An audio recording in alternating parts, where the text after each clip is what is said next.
একদম ভিন্ন ধরন আর নতুন একটা নাস্তার রেসিপি আজকে আমার ভিউয়ার্সের সাথে শেয়ার করতে যাচ্ছি। কম খরচে নামি দামি নাস্তার রেসিপি বলতে পারেন। আপনারা চাইলে এটা বিকালে নাস্তা হিসেবেও সার্ভ করতে পারেন কিংবা আসছে রমজান মাসে ইফতারির আইটেমেও কিন্তু এই রেসিপিটা রাখতে পারেন। এই নাস্তাটা বানিয়ে নিয়ে আপনাদের দুলাভাইয়ের সামনে যখন সার্ভ করেছি, সে মনে মনে চিন্তাই করে নিয়েছে যে এটা চিকেন ড্রামস্টিক হবে নিশ্চয়ই। বাট যখন এই নাস্তাটার একটা বাইট নিয়েছে সে, তখন বুঝতে পেরেছে যে এটা আসলে কি, এটার ভিতরে কি আছে।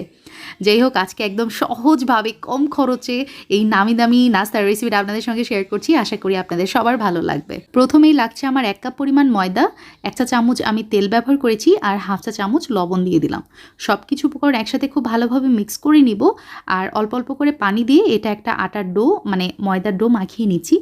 একটু টাইট ডো হবে, আমরা রুটির জন্য যেরকমটা ডো করি ঠিক তেমন। আর 1 চা চামচ পরিমাণ আমি কালো জিরা দিয়ে দিলাম, তবে শুকনো উপকরণগুলো মেখে নেওয়ার সময় কালো জিরাটা অ্যাড করলে পরে আর এক্সট্রা করে এভাবে মাখতে হবে না।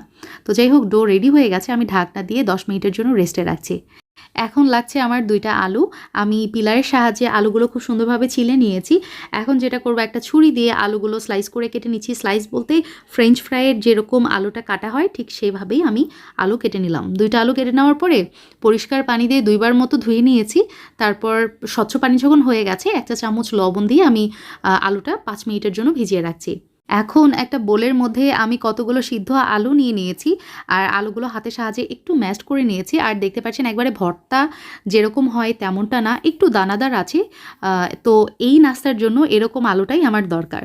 ধনিয়া পাতা কুচি 1/2 কাপ পরিমাণ, ক্যাপসিকাম ব্যবহার করেছি 2 টেবিল চামচ, পেঁয়াজ কুচি 2 টেবিল চামচ, কাঁচা মরিচ কুচি 2 টেবিল চামচ, আরও লাগছে ধনিয়া গুঁড়া দিয়ে দিলাম হচ্ছে 1 চা চামচ, লবণ ব্যবহার করেছি 1.5 চা চামচ, আর গরম মশলার গুঁড়া যে কোনো ব্র্যান্ডের নিলেই হবে। আমি এখানে 1.5 চা চামচ ব্যবহার করছি, 1 চামচ প্লাস 1/2 চামচ। আদা এবং রসুন বাটা মিলিয়ে 1 চা চামচ, টমেটো সস ব্যবহার করেছি 1 টেবিল চামচ, আর সামান্য একটু চিলি ফ্লেক্স দিয়ে দিলাম। চিলি ফ্লেক্স ব্যবহার করেছি 1 চা চামচ, চালের গুঁড়া 1/4 কাপ, আর 1/4 কাপ মানে 4 টেবিল চামচ।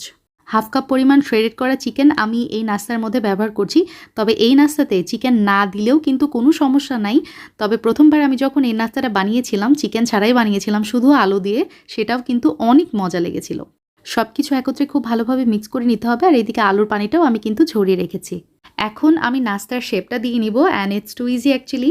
একটু মনোযোগ দিয়ে দেখলেই যে কেউ পেরে যাবে আই বিলিভ। আমার হাতের মধ্যে 1 মুঠো পরিমাণ আমি আলুর পুর নিয়ে নিয়েছি। তারপর একটা পটেটো স্টিকের মধ্যে এভাবে চেপে চেপে একটা মানে রাউন্ড শেপ দিয়ে নিয়েছি। তো আলহামদুলিল্লাহ, এভাবেই কিন্তু আমি সবগুলো নাস্তার আইটেম বানিয়ে ফেললাম। এখন নেক্সট স্টেপে চলে যাচ্ছি, সেটা হচ্ছে আগে থেকেই যেই ময়দাটা আমি মেখে রেখেছিলাম সেটা একটু ময়ান দিয়ে নিব হাতে একটা ফ্ল্যাট সারফেসে। তারপরে যেটা করেছি, ছুরির সাহায্যে আমি 4 ভাগে ভাগ করে নিব, আর একটা অংশ রেখে আমি বাদবাকি সরিয়ে রাখছি। সামান্য একটু ময়দা ছিটিয়ে আমি এটা হচ্ছে একটা বড় রুটি করে নিচ্ছি। আর এই রুটির পুরুত্বটা আপনাদেরকে একটু দেখিয়ে দিচ্ছি ক্লোজ থেকে, যে এটা না বেশি পাতলাও হবে না আবার বেশি মোটাও হবে না। আমরা রেগুলার যেরকম খাবারের জন্য রুটি তৈরি করি ঠিক তেমনই মানে পুরুত্বটা থাকবে। এখন একটা বয়ামের ক্যাপ দিয়ে আমি ছোট ছোট রুটি এখানে কেটে নিলাম। আমার এখান থেকে 3টা রুটি বেরিয়েছে। এখন তেমন কঠিন কোনো কাজ নেই, আমরা সব কাজ কিন্তু কমপ্লিট করেই ফেলেছি। জাস্ট এই যে ছোট ছোট রুটি দিয়ে যেটা করতে হবে, এই নাস্তাটা কভার করে নিতে হবে, দ্যাটস ইট। নিচের দিকে আঙ্গুলগুলো দিয়ে একটু চেপে চেপে বন্ধ করে নেবেন, তাহলেই হয়ে গেল। আচ্ছা, আপনাদের সুবিধার জন্য আমি আরেকটা দেখে দিচ্ছি। আমি জানি এটা বানানো অনেক ইজি, তারপরেও যাতে আপনাদের সুবিধা হয় সেক্ষেত্রে আরেকটাও দেখে দিচ্ছি। তো দেখতে পাচ্ছেন এই যে ছোট রুটিটা দিয়ে জাস্ট এই যে এই নাস্তাটা আমি কভার করে নিয়েছি আর নিচে একটু চেপে চেপে বন্ধ করে দিলাম। তো আলহামদুলিল্লাহ, এভাবে আমি সবগুলো বানিয়ে নিয়েছি। এখন এভাবে কিন্তু আপনারা ফ্রোজেন করে রাখতে পারেন এই নাস্তাটা। 2 ঘন্টার জন্য নাস্তাটা ডিপ ফ্রিজে রেখে দিতে হবে। তারপর একটু যখন শক্ত শক্তও হয়ে যাবে, তখন একটা এয়ারটাইট বক্স অথবা জিপলক ব্যাগে করে আপনি হচ্ছে 1 থেকে 2 মাসের মতো এটা সংরক্ষণ করতে পারেন। আজকে নাস্তাগুলো আমি ফ্রোজেন করব না, আমি নাস্তাগুলো এই কারণে ভেজে দেখিয়ে দিচ্ছি। আর এই নাস্তাটা ডুবো তেলের মধ্যে ভাজলে বেস্ট রেজাল্ট পাবেন। তো চুলার জালটা একদমই লো টু মিডিয়ামে রেখে আমি শুরু থেকে শেষ পর্যন্ত এই নাস্তাগুলো ভেজে নিয়েছি। আর দেখতেই পাচ্ছেন এটা কতটা ক্রিস্পি হয়েছে আর একদম খাস্তা হয়েছে। কিন্তু ওপরের অংশটা একবারে খাস্তা আর ভিতরের অংশটা একবারে সফট। আর এই নাস্তাটা এত ইন্টারেস্টিং লেগেছে আমার কাছে, মানে কখনো আপনার কাছে মনে হবে যে আপনি চপ খাচ্ছেন, মানে আলুর চপ খাচ্ছেন, কখনো মনে হবে যে আপনি সিঙ্গারা খাচ্ছেন, আবার কখনো মনে হবে আপনি ফ্রেঞ্চ ফ্রাইজ খাচ্ছেন, মানে বুঝেন অবস্থা। আমার বাসায় এই নাস্তাটা সুপার হিট, আপনি চাইলে বাসাতে বানিয়ে নিতে পারেন, অনেক মজা হয়। আর যাদের একটু কনফিউশন ছিল যে ভিতরের আলুটা সিদ্ধ হবে কিনা, তাদেরকে দেখিয়ে দিচ্ছি একদম মানে শুরু থেকে শেষ পর্যন্ত সব কিছু সিদ্ধ হয়ে গেছে। আজকের রেসিপিটা ভালো লাগলে প্লিজ ভিডিওটা শেয়ার করে দিন।